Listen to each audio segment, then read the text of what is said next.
again. And obviously this isn't my regular truck. My regular truck's having a sleepover at Ford.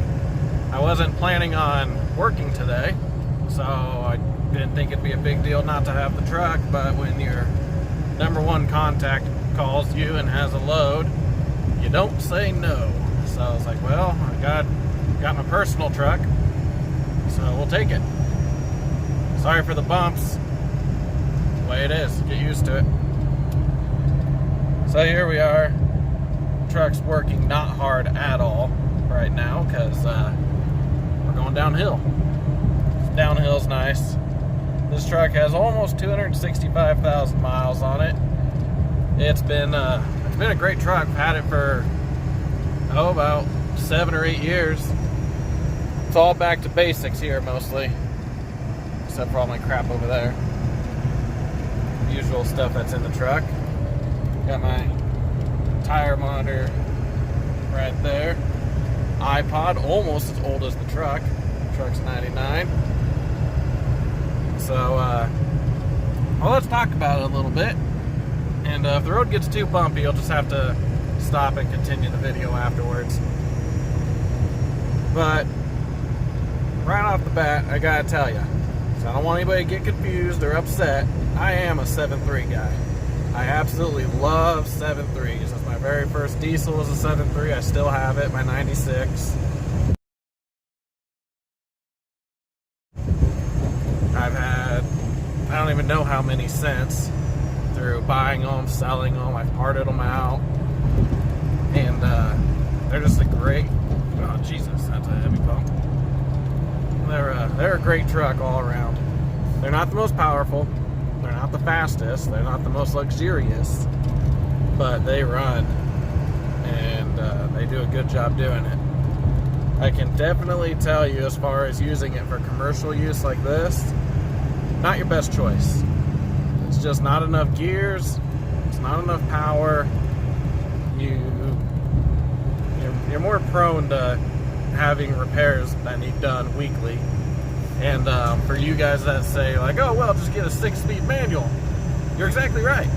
It's more gears and they're better than the automatic transmission in these trucks. But still, old truck, not enough power. I had a 6-speed. I'm actually getting another one next week that I found. Look at the river. But that being said, the automatics are good too. This one just got a brand new transmission literally like probably 500-600 miles ago, and I was meaning to break it in for 1,000 miles before hooking up to it, but business calls. And the road's getting a little bumpy here, so we're gonna pick this video up once we find a spot to stop and talk about it. So sit tight. Well, before we end up stopping, who doesn't love the sound of an old 7.3? Nice little whistle, slowly losing speed because the load's really heavy and the hill is really long. It's hard to see back there. But we're gonna get to the top of it. Looks like we're gonna bottom out at 55, so that's all right. All right, hold on. Well, we're back, and I got busy again. Didn't end up actually finishing the video that I started, so we're back in Colorado now. Just took my little trailer over to the car wash and got all the mud and shit off of it, and it's back there looking fly as fuck right now. Couldn't be happier. And got Norman with me. And in the back, you can see him, there's Gunner. Gunner wants to sit up front. But anyways, so back to what I was talking about with these old 7.3s or old 5.9s or whatever, is when you invest in something very little, say you buy one of these trucks in Colorado the way this one sits, give or take somewhere between $6,000 and $8,000. You know, your investment's not really that high. It's not like you did what I did with my other truck, where that truck's $65,000-$70,000 truck that you expect to not have any problems. When you invest little into these, then you can kind of expect, you know, things are a little more worn out. Before we took this truck up to on that last haul through Wyoming, I had to do, and some of this was just general maintenance, but had to knock out the oil, the fuel filter, 2 pulleys, and a belt. I was pretty confident the pulleys weren't going to make it. And I have them down there somewhere in a box. Maybe we'll look at, give you an idea of, you know, things that just wear out over time. It's one of those things you don't expect to replace as pulleys, but when I was doing the rest of it, I noticed I had one bad one, went to replace that one, found another bad one, and had to make another trip to the parts store. But anyways, it could be done. And if you're really just trying to get your feet wet, see if you like it, you know, you can invest in one of these. I don't recommend investing in a 6.0. I don't recommend investing in a 6.4.